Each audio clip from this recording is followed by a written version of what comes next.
তাহলে মা বৈষ্ণব পদকর্তা আমার লীলার এক পাশে দাঁড়িয়ে দর্শন করে বললেন, কি বললেন গো? মান বিরহ জলে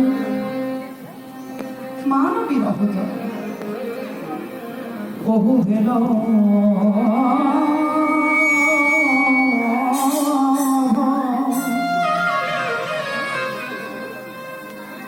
প্রভুর রাঙা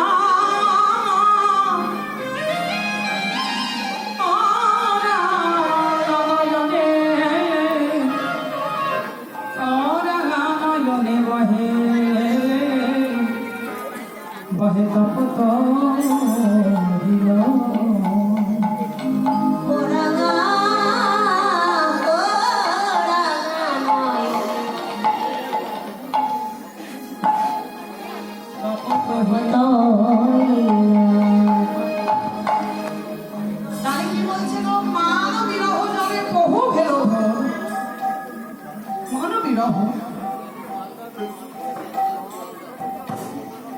মহাপ্রভুর আমার মান হয়েছে। ওর মানই হয়েছে গো। মান কখন হয় বাবা? কার উপরে হয়? মান অভিমানের পালা চলে শুধুমাত্র তার উপরে, না কার উপরে? সেই মানুষটিকে গো, সেই মানুষটি আর কেউ না, যার উপরে মান অভিমানের পালা চলে বাবা, তিনি হচ্ছে বড় অতীব আপন। তাই না? আপনজন না হলে তো তার উপরে মান অভিমান চলে না, নাকি মা? সবচাইতে কাছের মানুষ, তার উপরেই মানটা করা যায়। তাহলে মান বিরহ জলে বহু ভেল বিভোর হয়ে গেছে প্রভু,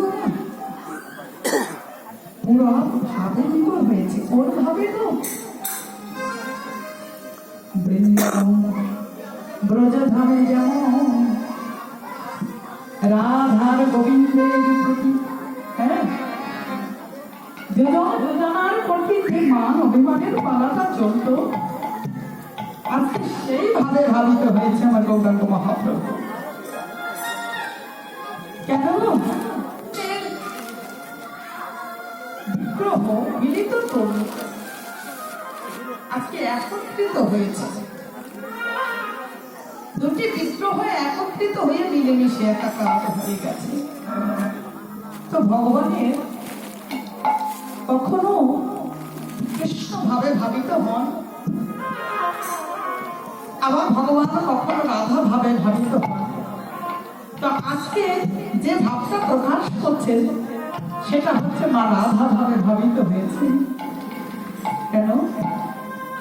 শ্রী অনাদি আজ শ্রী গোবিন্দের বিরহে বিরোহিনী হয়ে আমার রাধা ঠাকুর যে বিরক্ত যন্ত্রণা সহ্য করত